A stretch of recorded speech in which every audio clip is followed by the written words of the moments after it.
E aí pessoal, tudo bem? Eu sou Renato Sapiro, advogado de formação, esportista nas horas vagas e pai do Olivia e do Mike, que são a minha grande paixão. Sou sócio fundador da Sapiro, uma consultoria de RH focada nos mercados jurídico, compliance, tax e áreas correlatas. E esse é o Direito de Resposta, um raio-x do mercado jurídico. Sejam muito bem-vindos.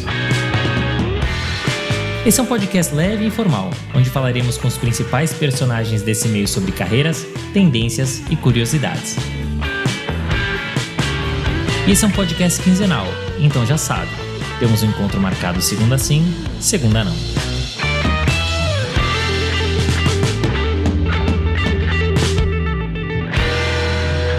E chegamos ao final dessa série especial em homenagem ao mês dos advogados e advogadas. E para brilhantar esse episódio final, recebemos Rafael Horn, vice-presidente nacional da OAB, que conta nesse episódio a sua trajetória até chegar a um dos mais importantes e cobiçados postos na advocacia. Rafael, que possui uma visão moderna e pautada em gestão, conta como fez para transformar o seu escritório em um dos principais da região sul em apenas 2 décadas. Calma que tem mais. Rafael fala sobre assuntos polêmicos e dá sua opinião. Quais assuntos? Só ouvindo para saber. Fechamos com chave de ouro. Rafael é formado em Direito e é especialista em tributário pela Universidade Federal de Santa Catarina.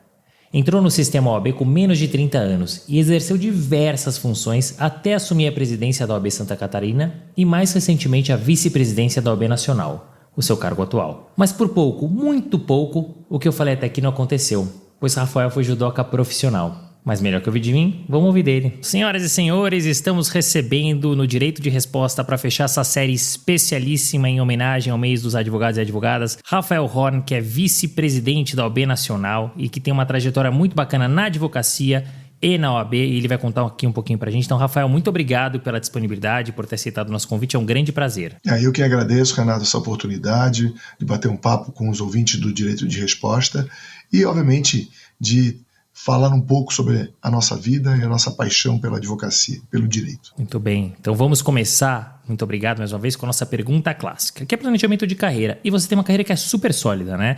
Desde o início, você atua basicamente no mesmo escritório, que a gente vai falar um pouquinho, é o escritório que você montou em 1999. Essa trajetória, ela foi planejada? Caso contrário, quais eram os seus outros objetivos? Bem, eu entrei muito cedo na faculdade, entrei com 16 anos na faculdade, porque entrei um pouco mais cedo no colégio, naquela época era possível, e confesso que quando entrei eu ainda me dedicava a uma outra paixão da minha vida, que era a prática do judô. Eu fui atleta, fui da seleção catarinense de judô, fui vice-campeão brasileiro, 3º lugar no brasileiro, e naquele momento eu ainda me dedicava muito ao esporte, mas obviamente fazendo a faculdade, mas ainda não muito conectado ao direito. Quando eu estava no 5º ano, eu tive uma oportunidade, na época era 1994, a minha avó adoeceu e acabou não podendo viajar, fazer uma viagem para a Europa, e ficou uma passagem aérea, naquela época podia endossou, eu peguei uma passagem aérea, tranquei a faculdade de Direito, meu pai um pouco contrariado, para fazer um período, na época não se falava período sabático, período sabático é algo mais recente, mas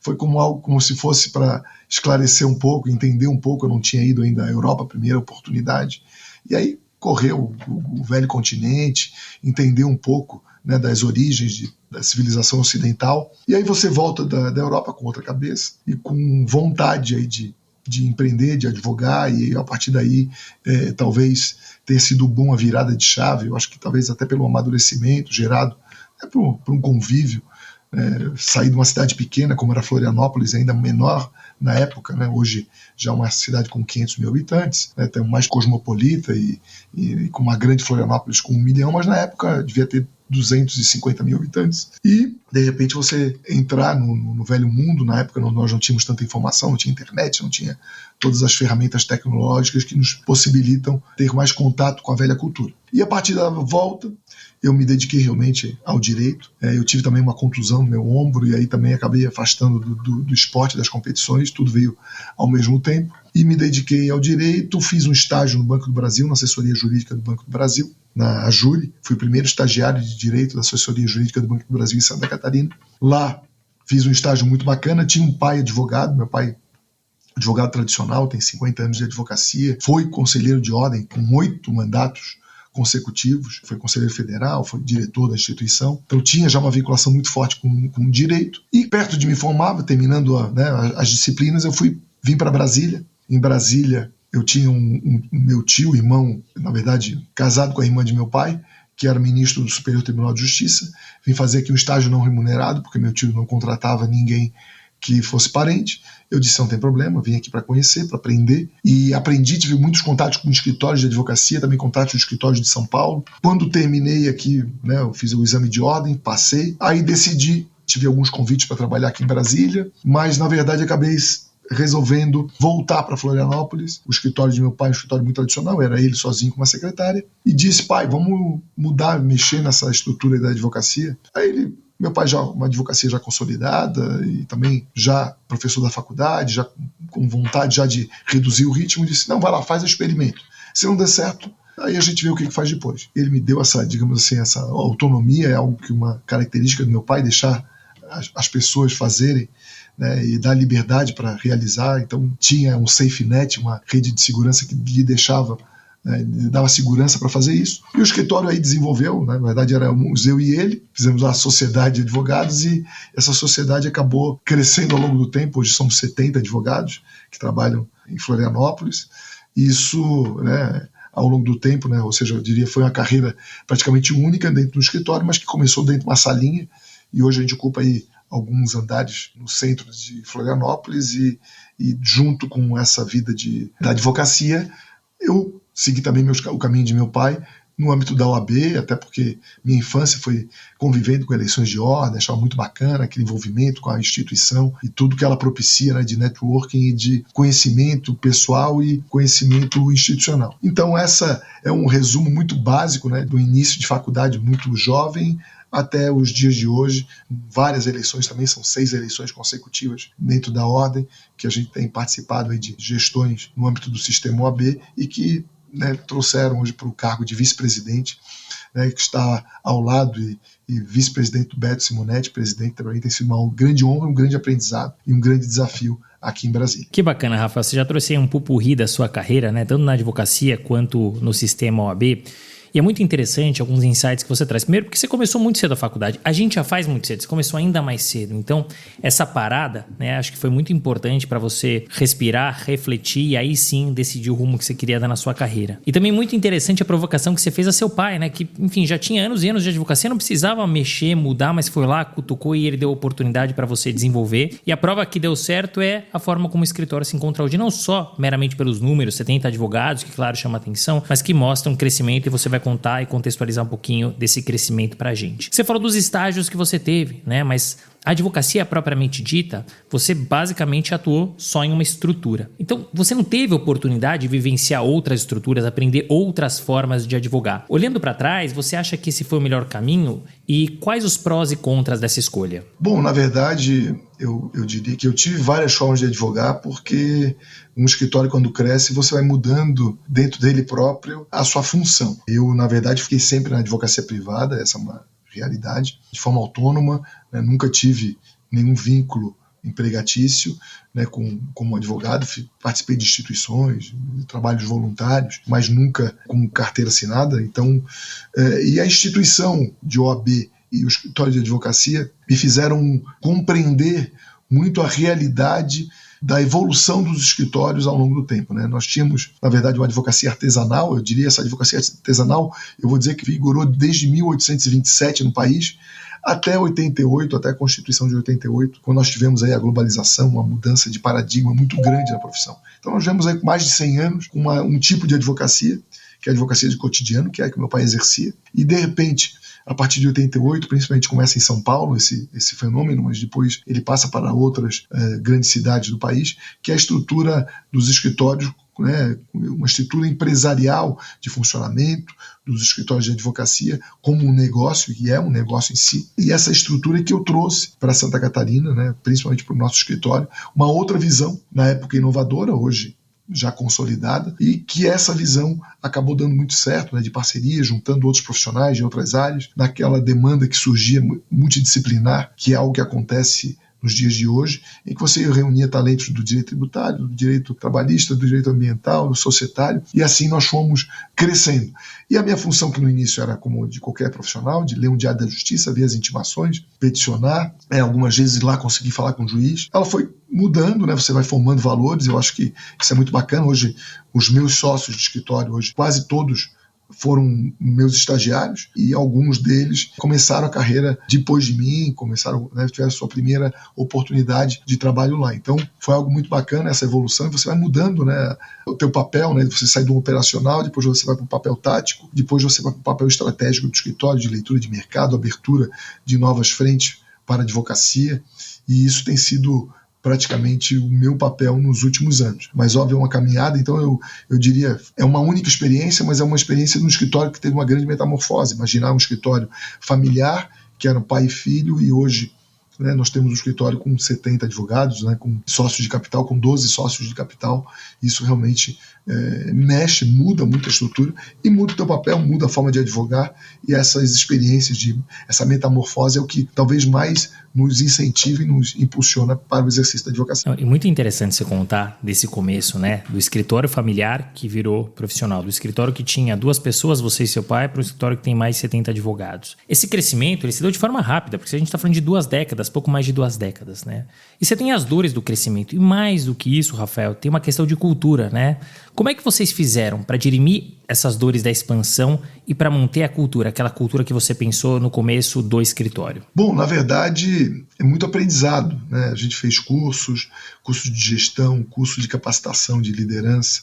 Então, foi muitos erros e acertos, não tenho dúvida alguma, né? Encontrar um modelo, não existe um modelo perfeito, existe um modelo que se adapta à realidade e às características pessoais dos sócios. Eu tinha um escritório que em 2001 ele teve uma grande mudança, né? O Hélio Mosman, então ministro do STJ, ele se aposenta, vem para Santa Catarina e aí entra no nosso escritório. Então eu passei a ter um sócio, um advogado, professor da faculdade com 50 anos de advocacia, um outro que era vim da magistratura, com 40 anos de magistratura, com uma vasta experiência profissional, e eu, muito jovem ainda, estava com 4 anos de formado, jovem advogado, estruturando, né, tentando encontrar um modelo de advocacia de sucesso. E fui me unindo com outras pessoas da minha idade, então nós tínhamos um gap muito grande, né? Então eu sempre brincava, meu sócio hoje continua meu sócio, mas ele já, né, com uma presença muito mais reduzida, 88 anos, o Hélio Mosman, meu pai com 78 e eu tenho 48, então nós tínhamos aí 30 anos de diferença. E esses 30 anos de diferença talvez tenham sido o grande desafio e o grande aprendizado, né, entender as gerações, as características de cada geração, né, como, né, a geração dos baby boomers, né, aquela geração de pessoas que viveram no tempo da Segunda Guerra, né, nos tempos de dificuldade, de escasseamento de riqueza por conta da guerra, até a geração do imediatismo, essa geração YZ que vem hoje, com tudo já acontecendo, as redes sociais conectados, porque aí são os estagiários, os advogados, os novos servidores da cá, né, que trabalham com você. Então, aprender a conviver com essas gerações, como dialogar, isso nos ensinou muito. E eu acho que talvez essa capacidade de ter flexibilidade, eu acho que tenha sido a maior virtude para conseguir chegar onde a gente chegou, de entender o tempo, o momento, de não querer impor um estilo, mas sim compreender aquilo que o mercado, aquilo que o momento exigia. Eu acho que essa é talvez a maior diferença entre um ser humano e uma máquina, né? Quando a gente fala em inteligência artificial, você saber conviver em tempos de inteligência artificial, mas a inteligência artificial não vai ter a capacidade de adaptação, essa flexibilidade, que é algo muito do ser humano. E você está aberto para isso, né? Então,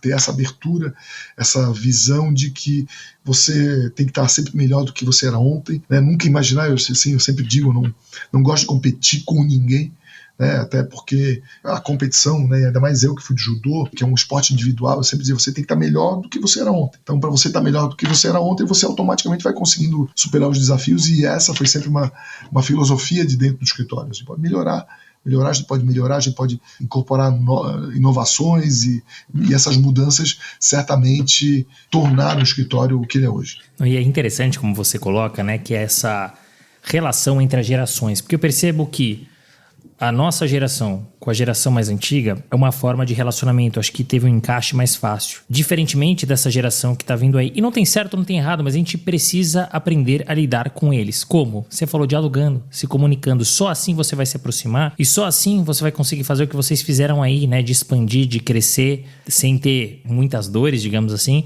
e principalmente mantendo a cultura. Então, muito interessante como você contextualiza, Rafael. E tem um ponto que é muito interessante. Eu acabei comentando que você teve uma única experiência na advocacia, né? Mas, na verdade, eu acabei omitindo uma informação, porque você foi juiz do Tribunal Regional Eleitoral, né? E isso me gerou muita curiosidade, porque eu queria saber de você como é que funciona a indicação para esse cargo. O que muda na rotina? Você tem que se afastar do escritório, né? E que desafios você encontrou agora desse, digamos, outro lado da mesa? Bom, essa foi uma experiência, para mim, foi muito gratificante. Entender como funciona, né, o outro lado, né, do tripé, o lado da magistratura. E foi desafiador porque na advocacia você não tem um exercício de consciência tão grande quanto na magistratura.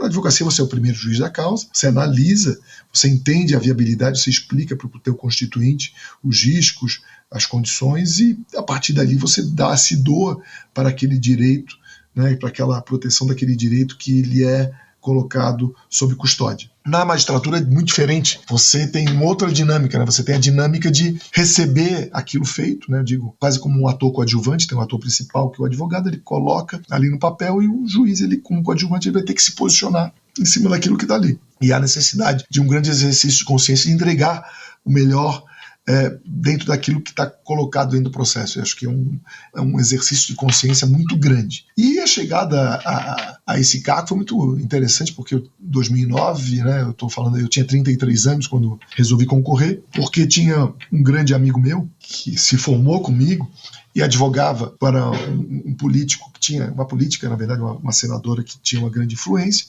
e ele disse, olha, eu estou achando que eu consigo convencê-la a apoiar, e o apoio dela seria fundamental para chegar ao cargo, porque você passa por uma lista tríplice do teu tribunal, e essa lista tríplice vai para o presidente da República, em 2009, o presidente Lula. Eu nunca tive nenhuma vinculação política, nunca tive qualquer colocação política, sempre fui alguém que transitava muito bem, muito aberto, mas por uma opção própria eu me dediquei muito mais para a política de ordem do que para a política partidária.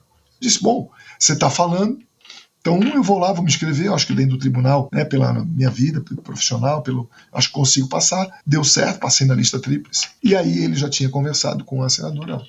Fui lá, fez a minha indicação e cheguei ao cargo de juiz do TRE. Foram 2 anos muito interessantes. Eu optei por não ir para a recondução, uma questão pessoal minha de entender que é um cargo precisa ter uma rotatividade por parte da advocacia, dar oportunidade para que todos possam experimentar uma experiência muito bacana como essa, de nós compreendermos também as dificuldades de um juiz na hora de proferir uma decisão. Tem casos que você pode decidir para os dois lados e você tem que fazer uma opção, e aí que está um exercício de consciência. Então foi uma experiência bacana e tinha algo para mim que era valioso. Você não precisa se afastar da advocacia, você apenas não pode advogar na jurisdição eleitoral. E como eu não era advogado eleitoralista, então, para mim, foi muito tranquilo. Então, não mudou a minha rotina. Claro, foi mais um a fazer. Eu tinha, né, digamos assim, aumentou minha carga horária dedicada ao direito, mas não mudou a minha rotina de escritório. Eu consegui ainda manter o escritório com atividade e advogar com intensidade, que é a minha paixão mesmo, que é onde eu me realizo profissionalmente. Poxa, que bacana, que interessante essa experiência, essa vivência da indicação, né, de estar ali no dia a dia, mas ao mesmo tempo não se afastar da advocacia.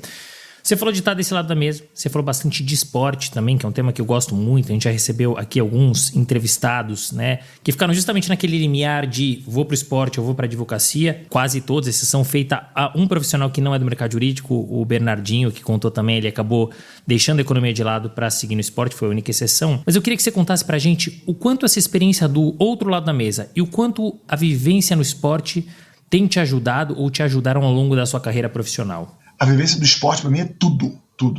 Eu entrei com 6 anos de idade no judô e com 16 anos eu peguei a faixa preta. Com 10 anos de idade eu participei do meu primeiro campeonato estadual fora da minha cidade. Fui campeão estadual.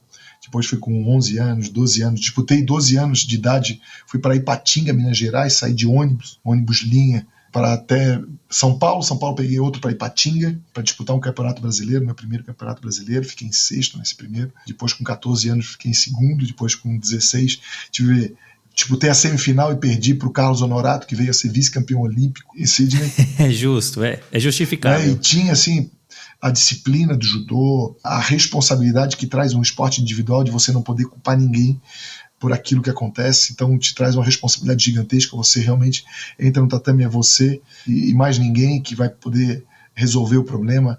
Aquilo te dá um amadurecimento muito grande, te tira do conforto do teu lar, sabe, ali da tua convivência. Eu, graças a Deus, tenho uma família que é maravilhosa, né? Meu pai e minha mãe, até hoje casados, e me deram uma educação maravilhosa, todo o conforto. E eu tinha de sair porque no judô, né, no início a gente tinha aquele bullying, porque como eu estudava em colégio particular, e a gente sabe, né, porque todo mundo fala às vezes do bullying para quem está no colégio público, recebe do particular, mas você tem o reverso, porque quando você vai para o esporte, tem muita gente que se revela no esporte ali, é o tatame, então não importa se você está no privado, você tem que desempenhar.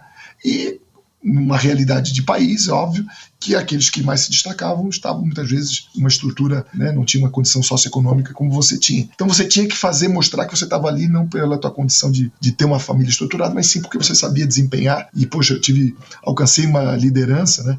Fui um dos atletas mais destacados de Santa Catarina. Isso, eu aprendi a conviver com todas as classes sociais, entender que na verdade nós somos todos muito iguais, né? Cada um com as suas realidades, e foi um crescimento assim gigantesco. Eu vejo hoje o esporte para mim foi tudo. Inclusive para depois entrar na faculdade de Direito, foi um outro choque. Entrei na Universidade Federal de Santa Catarina no curso noturno, né? Eu vivia daí do esporte, então era uma outra rotina, uma rotina de esforço físico, de dedicação, e de repente eu tinha que entrar numa faculdade de Direito muito mais intelectualizada, com todos os meus colegas de turma, ou mais velhos ou muito mais velhos, né? Nós tínhamos desde colegas com 50, 60 anos, até colegas com 20, 18, e eu com 16, um moleque ainda, mas com a estrutura toda de ter sido atleta que me ajudou a adaptar, mas também, né, cria um ambiente assustador, porque você tinha ali que, né, um ambiente de intelectualidade, você precisava se esforçar, e você, quando você está num nível de dedicação de esporte, você acaba focando até a tua leitura, teu estudo, naquilo que tem a ver com o esporte. Então você tem que mudar toda a tua rotina, aprender filosofia, tudo, ler os grandes clássicos, né? E isso tudo para você pessoalmente é muito bacana. Bacana na advocacia. A advocacia tem muito disso, né? De você individualmente ter que entregar o teu melhor naquele momento, se dedicar, ter aquela coisa da competição, de você se esforçar, muitas vezes virar à noite para entregar o melhor para o teu constituinte, de estudar um caso, de achar uma solução para o caso. Então isso fez até uma correlação, foi onde, né, a frustração de não ter sido talvez atleta de judô, mas também entendendo isso como um prêmio de poder fazer uma advocacia, que é uma profissão que eu gosto tanto. Eu acho que para mim o esporte realmente é tudo. Claro, eu fiz outros esportes, eu surfei, esquiei, saltei de paraquedas, fiz tudo, mas assim, o judô, pela responsabilidade, pelo nível de dedicação, porque você tinha patrocínio da Unimed, então era uma coisa que era, né, te dá um amadurecimento pessoal e um preparo para as frustrações, né, de você perder uma competição, você entender que perdeu, você vai levantar a cabeça, né, e aquilo ali te ensina tanto, né, você perder uma competição, tu lembrar das grandes derrotas que você teve, sabe, do nível de desapontamento e o quanto você precisou ser forte para recuperar. Isso foi fantástico. Então eu digo, a minha vida eu devo ao judô muito. Que bacana, muito legal ouvir esse relato, e eu adoro quando eu entrevisto profissionais que começaram as suas trajetórias no esporte ou que ainda dentro da advocacia praticam esporte. Pessoalmente eu sou fã e eu acho que faz muita diferença. Eu estava até brincando com uma mulher ontem, eu falei, nossa, eu tô muito cansado. Aí ela falou para mim, olha, não treine então amanhã de manhã. Eu falei, de jeito nenhum, é o meu gás, eu preciso, né, porque a minha cabeça ela pensa muito melhor, né. Isso eu tô falando do esporte não competitivo, mas claro que o esporte competitivo que você trouxe tem muitos aprendizados. Mas obrigado por ter contado um pouquinho pra gente, Rafael. Agora vamos falar um pouquinho de OAB, porque você comentou que desde cedo respirou o sistema OAB, né, muito por conta do seu pai. Você passou por diversos cargos até ser eleito, então, presidente da OAB Santa Catarina. Mas por que você decidiu concorrer a esse cargo tão importante, o mais importante da categoria ou da profissão no estado de Santa Catarina? Como é que você fez para sair, entre aspas, da sombra do teu pai? Porque teu pai, enfim, já estava no sistema há muitos anos. E que dificuldades você encontrou para ser eleito? Bom, eu me formei por conta, obviamente, das relações do meu pai presidente da época, era Adriano Zanotto, me convidou, era presidente da Caixa, ele me convidou para entrar na Caixa de Assistência. Então, eu entrei pela Caixa de Assistência em 97, era uma espécie de delegado da Caixa, alguém que estava ali, mandato, nomeado pelo presidente. Eu fazia tudo ali, aprendendo a instituição, advogando, aquele início de carreira, aquela loucura que é o início de carreira, né? Você faz tudo um pouco. Mas era solteiro, então também hoje, né, já é uma vida completamente diferente, né? Você tem um tempo livre, você se dedica à esposa e os filhos, e na época solteiro, né, sem nem namorada tinha, então era uma loucura mesmo, assim, a gente se dedicava para aquilo de corpo e alma. Aí o Adriano Zanotto, o que aconteceu? Ele foi eleito presidente da OAB Santa Catarina, e como eu acabei adquirindo a confiança dele, ele acabou me chamando para ser presidente de comissão. Você vai ser presidente da Comissão de Moralidade Pública. Tal. Fui presidente de comissão, bacana, tal. Ele foi reeleito, apoiei, obviamente, a reeleição, e eu continuei na Comissão de Moralidade Pública. E na Comissão de Moralidade Pública nós tivemos um caso muito polêmico das obras do Tribunal de Justiça, tal, e acabei tendo um protagonismo muito grande nessa comissão. A comissão acabou, né, os presidentes de subseção, eu acabei dando entrevistas, e eu, jovem, mas tinha ainda, todo mundo sabia que era o filho do Oswaldo, então, e aí, dentro daquela dinâmica, ele me convida, né, você vai ser secretário-geral da OAB na próxima. Fui lá, concorri, secretário-geral, foi um gap, estamos falando aí de 2006, né, 2007 eu secretário-geral, aí na sequência eu faço uma grande amizade com hoje que um amigo, irmão meu, que era o vice-presidente da época, o Paulo Brincas. Paulo Brincas era o vice-presidente da OAB na época, Santa Catarina.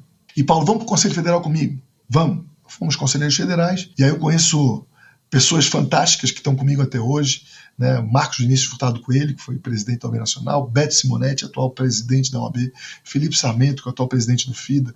Eu podia aqui nominar todos, mas eu citei esses três aqui, que são amigos de ordem. A gente fez uma amizade muito grande, a gente teve uma empatia, nós éramos mais ou menos da mesma geração, entrando, né, naquela época muito jovem, um conselho muito mais antigo, fizemos ali pela faixa etária que nós tínhamos, uma relação muito forte. E em 2012, o Marcos Vinícius resolve ser presidente da OAB, e nós, pela amizade, o meu presidente à época resolveu apoiar uma outra candidatura, também muito importante, muito boa, e nós fomos e formamos um grupo que resolveu romper com o presidente da época, e nós ganhamos a eleição. E aí ganhamos a eleição, o Marcos presidente, aí o Marcos me nomeia para uma comissão nacional, presidente de comissão nacional, sempre brinco, eu tinha sido presidente de comissão estadual, de repente fui presidente da Comissão Nacional de Cooperativismo de Crédito, e aí você está aqui, fui eleito presidente da nossa cooperativa de crédito lá em Santa Catarina. Eu sempre trabalhei muito com gestão, sempre me capacitei até pelo escritório.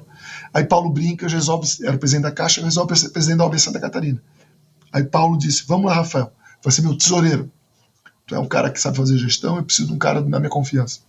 Fomos lá, de novo, peito aberto, Paulo eleito presidente. E aí aquela relação, irmandade, né, e dentro da disputa interna, né, que a gente sabe do OAB, o Paulo disse, eu estou convicto de que tu és a melhor opção para dar sequência ao nosso trabalho. Topa. Quem é que não vai topar? A minha vida estava se encaminhando para fazer um mestrado em Nova York. Tinha ido lá, eu tinha um filho, só tinha um filho na época, então dava para, o custo adaptava-se ao meu orçamento. E aí falei para a esposa, olha, eu recebi um convite, são coisas que na vida ninguém convida você para ser presidente da OAB Santa Catarina. O presidente me convidou, eu vou aceitar. E a mulher assim, bom, tudo bem, então vamos ter o segundo. Isso também não é problema, então vamos lá, esse segundo filho nasce. Aí o segundo filho nasce, vem a eleição, o meu filho nasce no meio da, nasce no meio da eleição. Foi uma eleição muito dura, porque nós tínhamos, né, na verdade, era uma eleição de mudança, porque na época eu vivia no estado como Santa Catarina, tinha aquela toda, foi a época da eleição de Bolsonaro, nós tínhamos na gestão do Paulo Brincas pedido impeachment da Dilma, então tinha a classe política muito contrariada com a ordem, nós tínhamos um sentimento ruim com o sistema OAB, principalmente no nosso estado, tivemos uma divisão interna grandiosa, que aí metade do time dividiu, foi para o outro lado, juntaram-se, então juntou tudo, era uma chapa de oposição contra nós, e eu ganhei por 0,5% de votos. Uau! E aí, apertadíssimo, e dali, sabe, foi quase uma aprovação. Alguns diziam que eu estava lá porque era filhinho de papai. Aquilo que eu vivi muito no judô, foi engraçado que eu vivi de novo dentro da OAB, que, né, a gente quando tem uma família ligada ao direito, ou ligada ao esporte, é normal para tirar o teu mérito, né, e isso para mim era muito uma aprovação, e eu agradeço. A gente tinha um projeto que era muito bacana, todo mundo ria, que era a gravação de todos os atos processuais. Por quê? Porque nós tínhamos muito problema de violação de prerrogativa, só que o advogado não conseguia registrar, ficava a palavra do advogado contra o advogado, a palavra do promotor, a palavra do advogado contra o delegado, ou do servidor do judiciário. Então nós não tínhamos elementos, muitas vezes, para e avante na defesa da prerrogativa. E com a gravação seria possível. Eu presidente, aqueles desafios, veio a pandemia, né, e eu tentando fazer acontecer essa possibilidade de gravação lá em Santa Catarina. E aí nós tivemos um caso que foi famoso, foi o caso da Mariana Ferrer, eu presidente da OAB Santa Catarina, aquela gravação, foi rumoroso, né, deu capa até das revistas nacionais, e eu me deu um insight assim, e agora? Seguinte, porque como tinha gravação de trechos e tinha gravação integral. E aquele ato processual estava gravado na íntegra. E aí eu disse, olha, graças à gravação integral nós vamos poder verificar o que aconteceu nessa audiência. Nós não temos pedaços de gravação, temos pedaços que foram lançados, mas a gravação em todo. E a amostra é que nós precisamos gravar tudo. E nós estamos formulando, e a OAB Santa Catarina formulou ao Conselho Nacional de Justiça, um pedido para a gravação dos atos processuais. E saiu a recomendação número 94 do CNJ, determinando a gravação de atos processuais. E aquela nossa proposta, que a gente, todo mundo ria, essa proposta é fantasiosa, esse cara nunca vai cumprir, ela se tornava realidade. E ali foi um negócio, algo muito, muito, muito bacana, sabe, assim, né, você vê aquilo se concretizar, e hoje é uma realidade, né, essa gravação dos atos processuais em vários rincões do nosso país. E aí, nós tivemos aí o nosso mandato, que, graças a Deus, a gente terminou muito bem avaliado, e né, tínhamos 84% de avaliação positiva, de aprovação. Isso para nós muito bacana, a gente passar, visitar os colegas, né, e a prova foi o resultado eleitoral, né, que nós tivemos na sequência, né, praticamente não tivemos oposição, tivemos uma grande vitória, né, teve a chapa de oposição, que é salutar, mas foi uma vitória muito acachapante em todas as subseções, e isso para mim foi talvez um motivo de muita gratidão pelo reconhecimento do trabalho voluntário que nós realizamos. E não realizei eu sozinho, obviamente. Você, quando está à frente, né, você acaba sendo a cara daquela gestão, mas a gestão era feita por grandes colegas que realmente se doaram, e naquele momento de pandemia foi uma redenção gigantesca, e eu sou muito grato a tudo que aconteceu, e realmente eu tenho uma memória muito positiva, apesar das tragédias, né, que nós vivemos durante a pandemia. E eu cito uma delas que eu vou tentar não me emocionar. Eu estava presidindo a sessão do Conselho Estadual e tínhamos 2 irmãos advogados que estavam internados. Um deles tinha sido presidente da subseção e o outro era membro do Tribunal de Ética e Disciplina. Os 2 estavam internados. No início da sessão, nós recebemos a notícia que um deles havia falecido, né, que era o nosso membro do TED. Nós interrompemos, fizemos 1 minuto de silêncio, era uma sessão virtual, nós tocando a sessão, julgamento de processo e tal. E aí, 3 horas depois, nós tivemos a informação que o outro, que havia sido presidente da OAB Joinville, também falecia. Os 2 irmãos faleciam no mesmo dia, por Covid, e aí nós não conseguimos tocar a sessão, foi uma comoção generalizada, e aí a gente interrompeu a sessão. Então, também teve esses momentos muito marcantes. Esse aí foi um dos momentos, assim, que eu até me emociono, mas assim, foi uma gestão muito intensa. Mas algo assim que a gente conseguiu era até uma lição que o Marcos Diniz, o Estado Coelho, nos dava: curta o mandato. O mandato ele é curto, são 3 anos, curto o mandato. E a gente curtiu o mandato, né? A gente fazia, realizava, a gente se divertia, ria, mesmo na desgraça a gente tinha que encontrar uma razão de viver, e aquilo ali criou uma conexão muito forte entre todos aqueles que estiveram na gestão e conseguiram fazer aquele nível de entrega ao final da gestão, que foi tão reconhecido pela advocacia do meu estado, e eu até hoje agradeço muito por essa experiência. Muito bacana, Rafael, você contextualizar um pouquinho do histórico, né, de como você chegou à presidência da OAB Santa Catarina, todas as vitórias que vocês tiveram, né, e a prova de tudo isso você contextualizou foi a vitória esmagadora que vocês tiveram, né, com a Cláudia, que acabou vencendo as eleições e hoje é presidente da OAB Santa Catarina. Mas me chama a atenção, porque você fez um excelente mandato, você brincou até que é um mandato curto, então curta, né?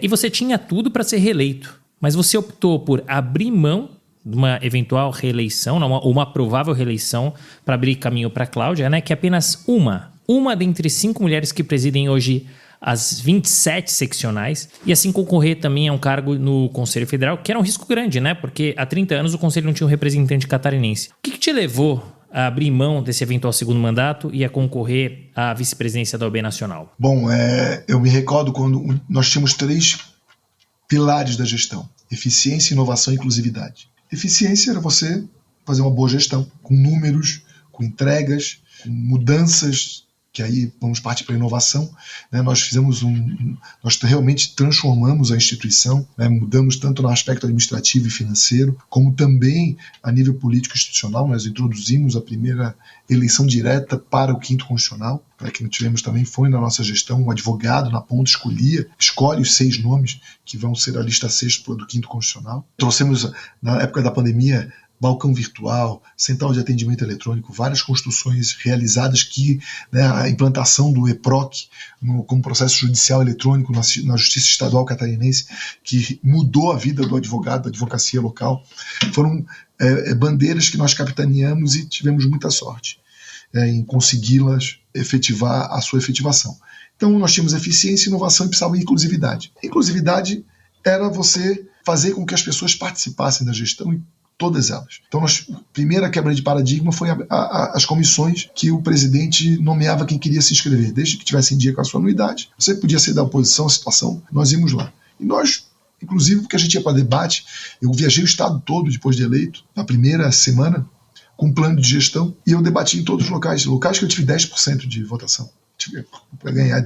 Então, alguns locais nós fomos realmente, né, não tivemos aceitação, fomos reprovados nas urnas, e fomos lá, juntamos, né, esse local que eu tive 10%, depois eu tive a satisfação na eleição seguinte de nós ganharmos 68%.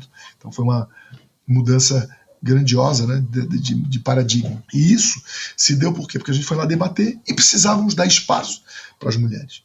É porque todo mundo fala, o discurso, né, inovação, inclusividade, e a gente tinha que ter, aqui está o fato, e é por isso que nós discursamos isso. E isso foi bacana.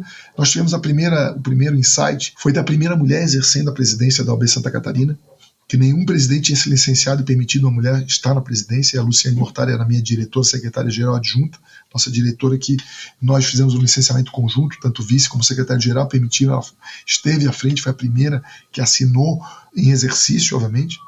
E depois, na sequência, a possibilidade de nós, primeiro, retomarmos um espaço na diretoria da OAB Nacional, que seria uma outra inovação, e termos uma mulher presidente. A Cláudia tinha sido presidente da Caixa de Assistência, se dedicou enormemente, né, tinha e tem todos os seus méritos para estar lá, e nós, dentro do grupo político, entendemos que era um momento de sinalizar, né, a Cláudia tinha uma origem humilde, tinha uma inscrição que a originária dela era do Rio Grande do Sul, alguém de fora, né, que tinha uma história de vida diferente da minha e de todos os presidentes anteriores da instituição, e era talvez o momento de mostrar a todo qualquer advogado de que aquele que trabalhasse, que se dedicasse, ele teria espaço dentro do nosso grupo político. Acho que essa mensagem foi uma mensagem muito bacana que nós trouxemos para a advocacia, e obviamente de trazer esse protagonismo de Santa Catarina, e obviamente sabendo que Beto ia se concorrer, pela amizade, pela confiança que eu tenho, pela nossa visão de ordem muito parecida,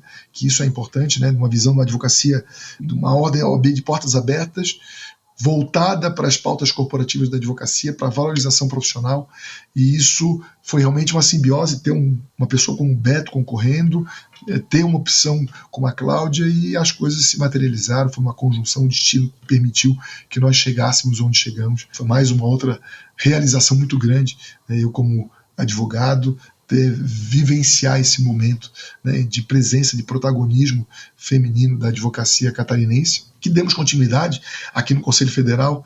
Nós tivemos a primeira mulher que foi pelo 5º Constitucional para o Tribunal Regional Federal da 4ª Região, uma advogada catarinense, que é a Ana Blasi, né, nós demos continuidade, demos sequência a essa inserção feminina, foi a candidata que nós apoiamos aqui como seccional de Santa Catarina. Então é um momento diferente, é um momento de quebrar barreiras, e nós quebramos isso hoje, né? Muitos falam de discussão, de mais espaço para as mulheres. Eu digo, olha, lá em Santa Catarina eu fico muito feliz de saber que elas sabem chegar onde quiser, da forma como pretenderem, desde que mostrem trabalho, capacidade política, capacidade de gestão, ou seja, a barreira do sexo, do gênero, realmente nós deixamos para trás, e isso é uma conquista muito grande. Isso é muito bacana, Rafael, porque seria cômodo para você. Provavelmente você seria reeleito, né? Mas aí, de novo, ficaria no discurso, porque o discurso é fácil. Vamos ter paridade de gênero. Vamos apoiar as mulheres. Outra coisa é realizar, é fazer. E vocês fizeram. Ainda assim, são só 5 mulheres na presidência da OAB de seccionais. 5 em 27, sem contar a OAB Nacional, então 5 em 28. É muito pouco. Representatividade ainda é pequena. Então é muito importante esse passo que vocês deram de sair do discurso, colocar na prática, dar as oportunidades.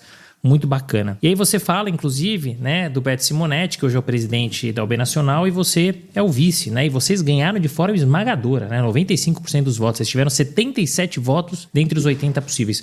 Por que você acha que essa votação ela foi tão esmagadora? Que dificuldade que vocês têm encontrado para presidir uma das principais instituições do país? Qual o maior legado que vocês querem deixar? E aí eu só queria que você fizesse um comparativo. O que muda ao presidir uma OAB estadual, né, uma seccional, para a OAB nacional? Bom, primeiro eu acho que a vitória é fruto da capacidade de diálogo, de interlocução do Beto Simonetti. Ele é realmente um líder que inspira, alguém que dá espaço, alguém que dialoga, faz uma gestão horizontal, e isso tem muito a ver com essa realidade da nova advocacia, dos jovens que estão entrando nessa. É uma pessoa muito acessível, papo muito reto, é muito transparente, isso facilita muito, muito, muito a gestão, né? A gente brinca, né? Nós vamos para a reunião de diretoria muito leve, mesmo nas divergências de opinião, que são, natural de toda e qualquer gestão, mas sempre com muito respeito e o Beto com muita inteligência, sempre procurando encontrar uma solução. Se o assunto não está maduro, ele tira de pauta para que ele possa amadurecer, e isso é o resultado da eleição dele, né, da vida dele de ordem, como ele sempre se portou. E, obviamente, o trabalho aqui nacional ele é um trabalho diferente, ele é um trabalho muito mais de assessoramento das seccionais. E digo por quê? Porque a política ela é realizada nas seccionais. É lá que os advogados votam, é lá que eles pagam a anuidade, é lá que ele tem interação no dia a dia. É uma política lá de varejo, com o presidente, os presidentes de subseção, eles estão no dia a dia com o advogado. E essa política que tem sido feita é uma política que tem fortalecido a advocacia e principalmente a interiorização do sistema OAB. Porque esse respeito que nós precisamos ter em relação a quem está lá na ponta realizando a política institucional. E nós aqui fazemos o quê? A interlocução com o Congresso Nacional, a interlocução com o Poder Executivo Nacional, a interlocução com o Supremo, STJ, TST, CNJ, CNMP, com os órgãos nacionais, mas sempre escorados no apoio, no diálogo com as presidências e com as diretorias das seccionais. E essa é uma grande diferença, né? Então, essa visão que nós temos de que nós temos o sistema federativo, a importância política ela é realizada nas seccionais, nós não podemos atravessar a política que é realizada em cada uma das seccionais, porque lá que se elegem, nós estamos todos aqui graças a uma eleição seccional. E aqui, obviamente, de uma forma congressual, se encontram as ferramentas de manter esse pacto federativo que existe dentro do sistema da OAB, que é talvez o que deu à ordem essa capacidade de representatividade, né? Essa capacidade de, independente do tamanho do teu estado, nós damos a mesma importância para o estado do Amapá, para o estado do Amazonas, para o estado do Acre, para o estado do Rio Grande do Sul, para o estado do Espírito Santo. E isso é o que nos deu força e nos dá a capacidade de interiorizar, que é essa talvez a grande bandeira da gestão, interiorizar e estar com a OAB forte em todos os rincões do país. E é importante o que você trouxe, não só do legado que vocês querem deixar da grande bandeira, mas você falou da interlocução, por exemplo, com o Congresso Nacional. E aí me leva, inclusive, a uma pergunta, porque a gente está vivendo um momento político difícil no Brasil, né? Uma hostilidade declarada entre as instituições, entre as pessoas, né? E aí, minha pergunta é a seguinte: você acredita, Rafael, que a OAB ela tem exercido plenamente seu papel em defesa dos direitos fundamentais da sociedade? Você percebe um desgaste da instituição frente à classe de advogados? E se sim, como é que é possível fazer para fortalecer a instituição e a imagem? E mais, e ponto principal, como fazer para separar a atuação da OAB da política partidária? Fato que aconteceu recentemente, assim, principalmente em gestões anteriores. Bom, esse foi um compromisso que nós firmamos de a OAB afastada da política partidária. Nós precisamos dialogar com todos os atores. Nós não participamos da arena política. E essa é uma premissa básica desta gestão. E que muitas vezes, por nós implementarmos essa política, há uma acusação por aqueles advogados que estão mais voltados à arena política partidária, eles acusarem de omissão. E eu sempre digo, essa omissão, na verdade, é o cumprimento de um compromisso de estarmos fora da arena política partidária, de nós não nos envolvermos nos debates. Não à toa que nós tivemos diálogos excelentes, tanto no governo anterior quanto no governo atual. porque eles enxergam a atual instituição como uma instituição que não se intromete na arena político-partidária, que não tem projeto na arena político-partidária, nenhum dos dirigentes. E essa foi a nossa força, principalmente no momento de polarização de um país dividido, em que nós temos advogados de ambos os lados. Advogados que defendem um lado, que defendem outro, e que toda e qualquer movimentação nossa, muitas vezes, é mal interpretada. É mal interpretada até como algum movimento pró-lado A, pró-lado B, e o que nós precisamos realmente nos afastar. A Ordem tem participado ativamente de todos os movimentos, seja no Congresso, seja no Supremo, no STJ, CNP, CNJ, de todos os movimentos que buscam fortalecer a democracia, o Estado democrático de direito, e isso dá o quê? Principalmente o fortalecimento da advocacia e do advogado na ponta. Empoderar o advogado na ponta. Né? Mesmo aquele advogado, e a gente sabe, né, muitas vezes o pessoal diz, olha, a OAB está se calando. Não, a OAB nunca se cala. Se você verificar, a OAB está sempre se movimentando em prol da advocacia, mas ela vive de algo que para nós também é muito caro, é a colegialidade. E a colegialidade implica, muitas vezes, decidir temas de forma contra-majoritária, se o colegiado assim entende, e muitas vezes não decidir temas, porque o colegiado não está maduro, está muito dividido, e em temas em que o colegiado está dividido, a advocacia está dividida, por que a instituição tem de tomar partido para agradar 50% e desagradar 50%, principalmente em temas que não estão relacionados ao exercício da profissão. Agora, algumas bandeiras nós não abrimos mão. A luta pelos honorários advocatícios, uma vitória inédita no âmbito do Superior Tribunal de Justiça, capitaneada pelo presidente Beto, que garantiu a interpretação do artigo 85 e a dignidade na fixação da verba honorária de sucumbência, de acordo com os percentuais lá fixados. Isso foi gigantesco. Temos agora essa luta para ser consolidada no Supremo Tribunal Federal, no debate com a Fazenda Pública. Temos as defesas de prerrogativas constantes, de acesso aos autos, acesso às autoridades. Isso não ocorre apenas no Supremo, isso não ocorre apenas no STJ, isso ocorre lá na ponta, no Oiapoque, lá no Chuí. E nós precisamos ter uma instituição focada na defesa dessas prerrogativas. E isso tem sido um foco nosso, tanto que fomos ao Congresso Nacional reformular o Estatuto da OAB, uma conquista também da atual gestão, para garantir a ampliação dessas prerrogativas, o uso da palavra nas sessões de julgamento, garantir férias à advocacia criminal, né, a suspensão dos prazos no final do ano. Então, é um mandato, que eu digo, da advocacia para a advocacia, de advogados que vivem da advocacia, que sobrevivem da advocacia e que precisam de uma advocacia forte para manter a sua atividade profissional e o seu ganho, o ganho da sua família. E eu concordo, né, sim, é 110%, eu brinco. Eu falo 110 porque eu concordo mesmo, assim, não tem que misturar. E é melhor às vezes ser omisso, tá em cima do muro, sim, estamos em cima do muro. A gente não precisa se posicionar sobre essas coisas, porque na hora que a OAB tem que se posicionar, ela ganha força. Então eu acho que vocês agem de maneira correta, justamente é escolher as batalhas. E você citou algumas delas. Uma me chama a atenção, né, que muito foi falado, que a reforma tributária, parte do texto já foi aprovado, né, ainda tem muito a ser discutido, e que afeta, impacta diretamente a advocacia e o mercado jurídico. Né? Vocês, inclusive, defenderam um ajuste no texto para que haja um tratamento tributário diferenciado, não só para a advocacia, né, para as sociedades e profissões regulamentadas, dentre elas a advocacia, já que na forma como estava, poderia ter um aumento de 600% na carga tributária. Né? Esse tema ficou para um segundo momento, né? Mas sabedor aqui da visão e da opinião da OAB, o que vocês imaginam, o que vocês pretendem fazer para que a advocacia não seja prejudicada antes da votação do tema? Quando nós falamos de estar afastado da arena política partidária, é para que nós possamos ter legitimidade para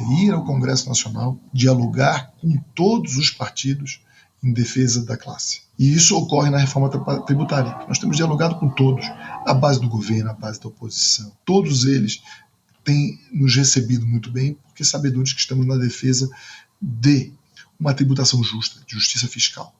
Nós, da Ordem, estamos acompanhando a reforma tributária desde o início, essas PECs. Tem a PEC do senador Ariovisto, que tem uma outra proposta que foi trazida agora para o Senado, também para debate, e que nós entendemos que é importante simplificar o sistema tributário, mas ele não pode trazer injustiça fiscal. E essa reforma tributária em face da advocacia, em face das profissões regulamentadas, está trazendo injustiça fiscal. Ela foi aprovada, eu acredito eu, de forma assodada na Câmara, mas agora no Senado Federal, o presidente Rodrigo Pacheco já nos recebeu toda uma comitiva de presidentes de seccionais, o relator, senador Eduardo Braga, da mesma forma.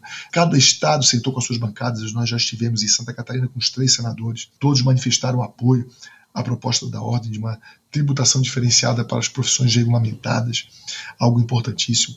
O destaque do valor do tributo do preço, isso para que a nossa conquista obtida na Câmara de garantir a manutenção da advocacia no Simples, que foi algo importante, ela seja realmente efetivada, e isso para nós tem sido de suma importância para que nós consigamos dar sustentabilidade aos negócios jurídicos, aos escritórios de advocacia em todo o nosso país.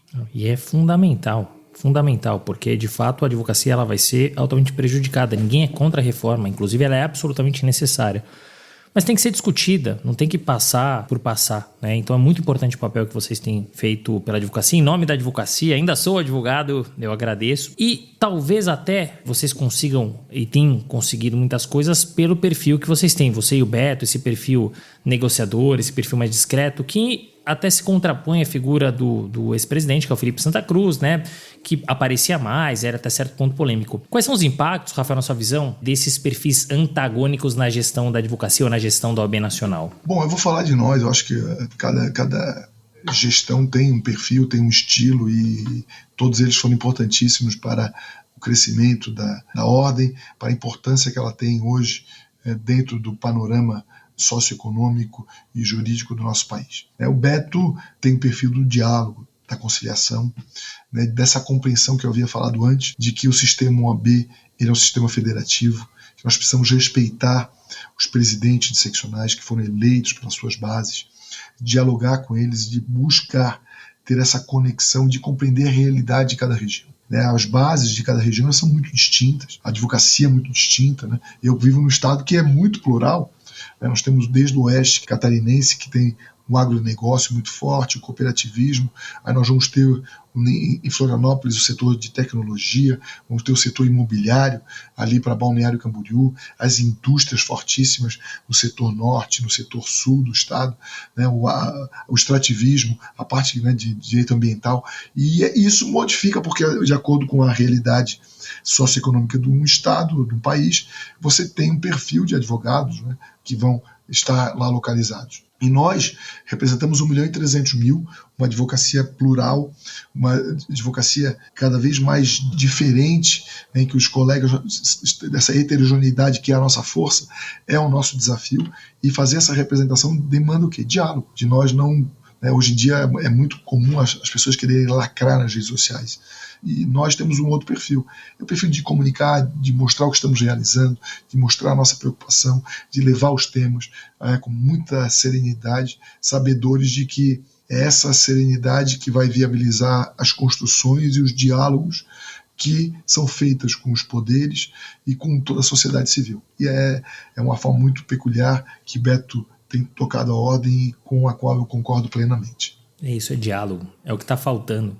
É muita bipolarização, muita discussão, falta conversar, falta dialogar. Rafael, a gente está chegando aqui no final, a gente vai falar um pouquinho de polêmica, mas antes, para fechar a tua carreira, você tem uma trajetória de muito sucesso, super sólida. Você se arrepende de algo que você tenha feito e até onde você quer chegar? Não, eu não me arrependo de nada que eu fiz. A gente às vezes se arrepende de algo que deixou de fazer. Eu realmente tenho um déficit, que eu estudo, eu estava focado uma parte da minha vida em fazer um mestrado, e a ordem entrou com uma intensidade gigantesca na minha vida, e depois filhos, a paternidade, e isso acabou me tirando de um foco que eu adoro, que é estudar e me atualizar. Eu tenho um desejo de fazer um mestrado, doutorado, para complementar, fiz algumas pós-graduações, mas esse é um ponto que realmente, o que eu não fiz, que eu realmente tenho esse déficit, essa dívida comigo mesmo, mas eu digo, nunca é tarde para começar, e aí opções não faltam de cursos para serem realizados, e certamente esse é um ponto que em breve eu terei também completado e complementado na minha carreira. Eu gosto muito disso, Fez, está feito. Se arrependa de algo que você deixou de fazer, não que você fez. Então, eu acho que é isso. Você tem sempre tempo para fazer as coisas. Então, muito bacana. Agora, até onde você quer chegar? Ser feliz, Eu acho que a busca da felicidade, o caminho, eu sempre digo, a jornada é mais importante que o destino. Então, as pessoas, talvez elas sejam muito angustiadas, porque elas ficam olhando para o ponto final, e Tem um ditado, né, que o cavalo queria chegar longe, ele olhava lá o destino e ele perguntou para a tartaruga, né, e aí como é que nós vamos fazer para chegar, tal. Aí, assim, não, em primeiro lugar me bota em cima, em segundo lugar foque no teu próximo passo. É o próximo passo, é o trabalho que você vai fazer. Às vezes a gente está olhando lá na frente, mas é a jornada, você fazer essa jornada ser gratificante. Tudo que aconteceu na minha vida foi muito mais decorrência da jornada do que o foco, porque você vai trabalhando de forma correta, você vai entregando, você vai sendo correto com as pessoas, com quem está ao seu lado, as oportunidades aparecem. E muitas vezes, se você bota uma meta, você não olha para tantas outras oportunidades, tantos cavalos encilhados que passam na frente. Eu nunca quis ser juiz do TRE, mas apareceu assim por uma situação em que a pessoa achou que eu teria condições, porque eu teria um bom relacionamento no tribunal, e esse bom relacionamento do tribunal, que foi construído ao longo do tempo, que eu criei muito mais, né, pela minha atividade profissional, acabou sendo viabilizando uma ida ao TRE, e surgiu. Então as coisas surgem na nossa vida, né? Então a gente tem que estar sempre preparado para receber os presentes que aparecem a todo momento. Então, né, essa é a forma como eu encaro a vida e como eu encaro minha vida profissional e pessoal. É isso, né? E às vezes a gente coloca uma meta lá na frente, a gente nem curte a jornada até chegar lá. E talvez o mais legal seja a jornada, né? Porque aí você chegou, né? Então, gosto muito da sua visão. Agora vamos para polêmica, né? Vamos polemizar um pouquinho. Então, a gente está falando de um mercado jurídico que tem quase 2 milhões de advogados, a gente tende a bater até o final do ano 2 milhões. São quase 2.000 faculdades de direito que formam dezenas de profissionais, Rafael, despreparados, né? Porque é muita faculdade. Eles são julgados no mercado, são forçados a aceitar trabalhos extremamente mal remunerados e com baixo desenvolvimento intelectual. Ante esses números assustadores, você entende que o mercado jurídico está saturado? E como fazer para se diferenciar nesse mercado tão concorrido? Bom, primeiramente, nós precisamos combater esse estelionato educacional no país. Isso é uma vergonha, né? Nós temos hoje 2.000 cursos de direito, quase 2.000 cursos. Há 30 anos atrás nós tínhamos 200. Então, o número por si só demonstra que é impossível. É impossível você criar 1.800 cursos de direito em 30 anos. Bom, a partir dessa premissa que é impossível criar 1.800 cursos de qualidade, né, nós precisamos cobrar do Ministério da Educação medidas efetivas para fechamento daqueles que não cumprem a qualidade do ensino. A OAB, ela lutou e conseguiu, tanto na gestão anterior como na atual do Ministério da Educação, sustar a criação dos cursos EAD. E isso por quê? Porque não é possível que um curso de direito que tem conceito E, que é uma nota horrorosa, tenha a possibilidade de criar um EAD. Talvez, a partir do momento que o Ministério da Educação cumpra a sua parte, tire esses cursos de direito sem qualidade, a gente possa partir e avançar para o EAD para aqueles cursos que têm conceito A, conceito B, então já demonstram ser capazes de ensinar no presencial e vão ensinar, obviamente, com qualidade no ensino à distância. Fora isso, eu acho que assim, nós temos hoje um desafio da inteligência artificial, nós vamos precisar ter conhecimentos de algoritmos, de como ela funciona, de como ela pensa, né? Não só para nossos escritórios, mas também para entender como o judiciário está se posicionando. Infelizmente, o judiciário tem utilizado, infelizmente, mas talvez com uma velocidade muito grande que os profissionais da advocacia não estão conseguindo adaptar-se, que é o uso da inteligência artificial.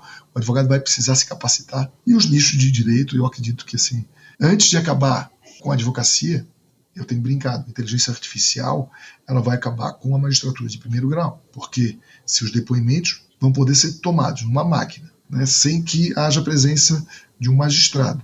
E nós já vimos isso ocorrer em várias audiências de instrução. Se nós vamos poder ter o uso da inteligência artificial para decidir, automaticamente você pode deixar o segundo grau com a inteligência natural e o primeiro com a artificial, se houver essa aceleração dessa implantação da tecnologia sem haver um cuidado.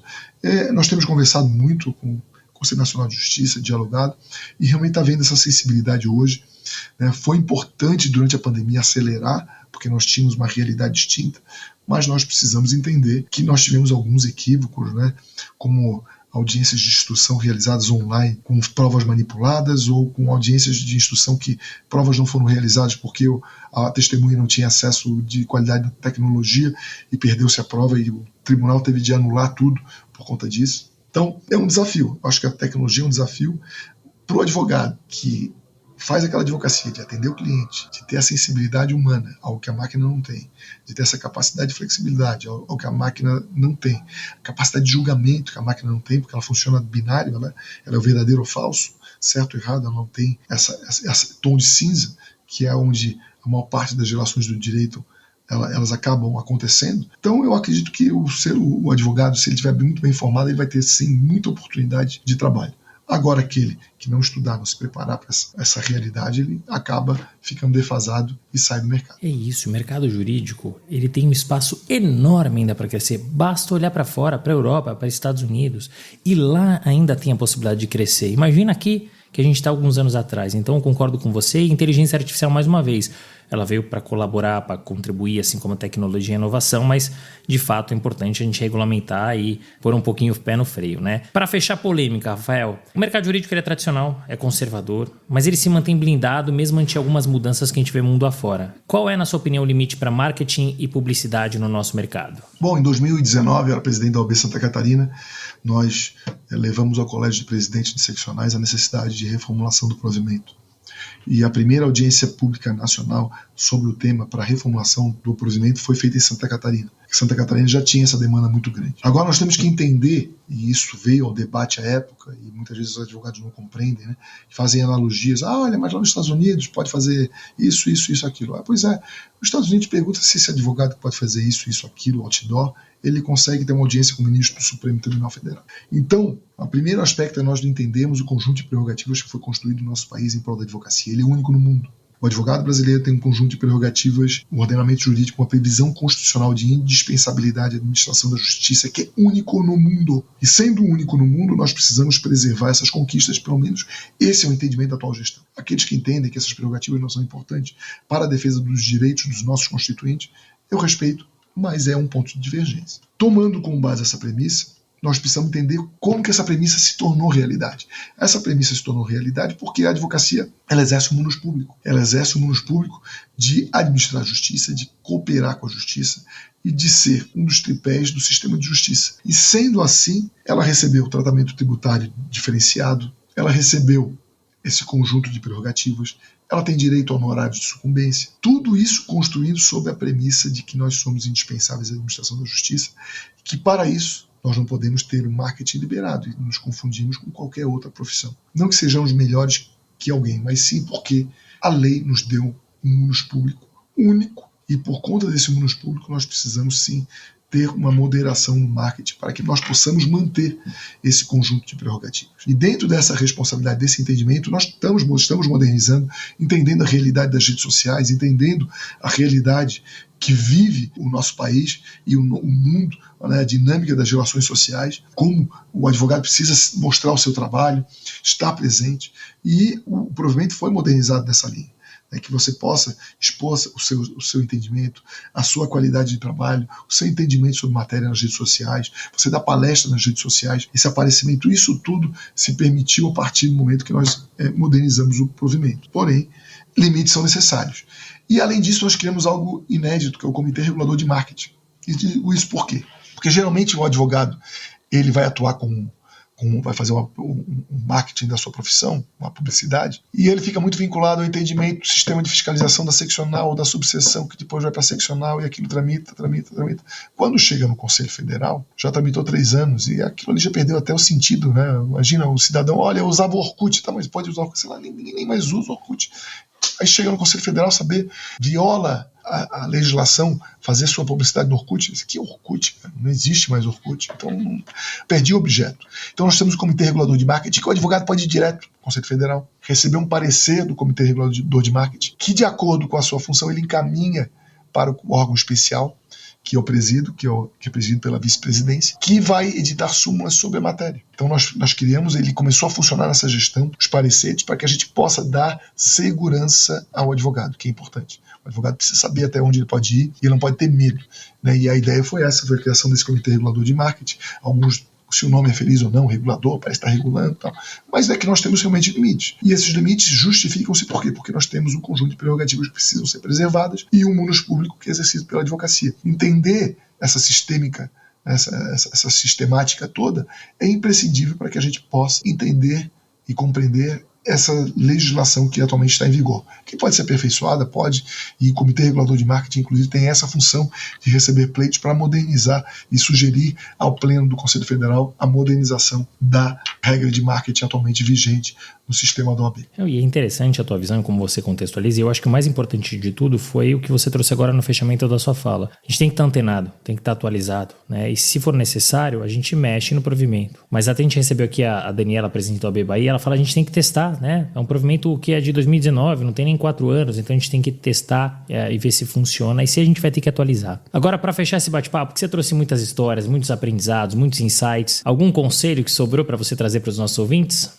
É tanto que a gente pode dar, né, depois de 25 anos, mas eu tenho algumas frases que são jargões. Primeiro, que a advocacia não é profissão de certezas, mas sim de esperanças. O advogado, quando ele é procurado, o cidadão vai atrás da esperança de resolver um problema, né, de sanar uma dúvida, e essa é a primeira compreensão. E a outra é que o advogado, principalmente o jovem, ele entra com aquela pressa. Essa geração Y, ela é apressada por natureza, né? Eles foram criados. Nós, quando queríamos fazer pizza, a gente ia para o supermercado, comprava massa, né? Botava o queijo, depois ligava o forno e fazia pizza. O cidadão hoje dá 2 cliques no celular, tá 3 minutos, o cara está na porta dele batendo, entregando a pizza, né? Então é outro padrão, né? E ele é muito apressado. Eu tenho dito a eles, primeiro, exerçam a advocacia na área que você gosta. Porque quando você está advogando, você vai fazer a advocacia, você vai estar mais advogando do que com teu filho, com tua esposa, com as pessoas que você ama, fazendo atividade de lazer, comendo, bebendo.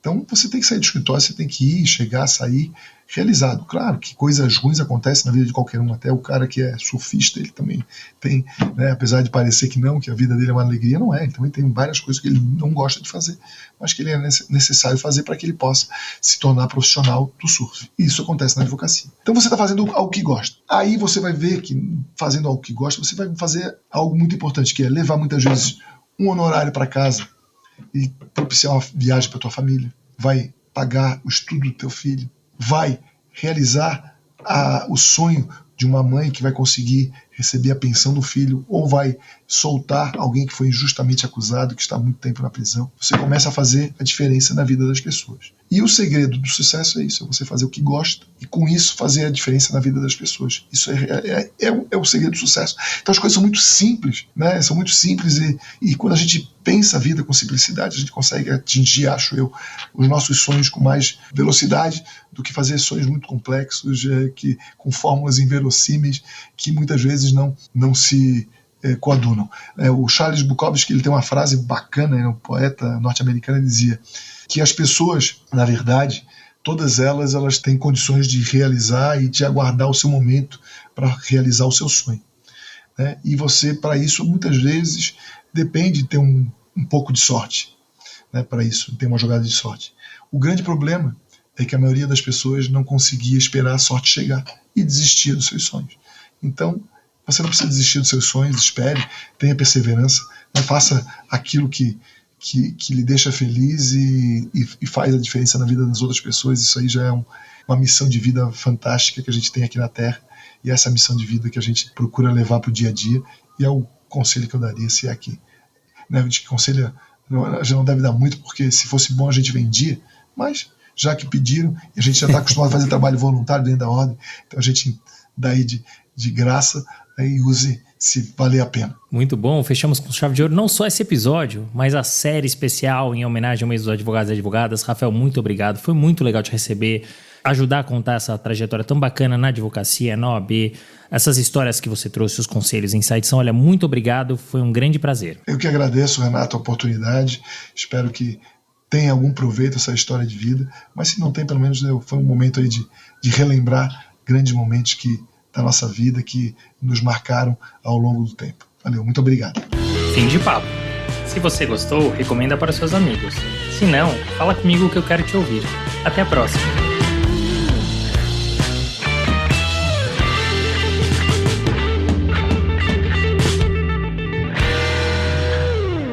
Este podcast foi editado por Felipe Mux.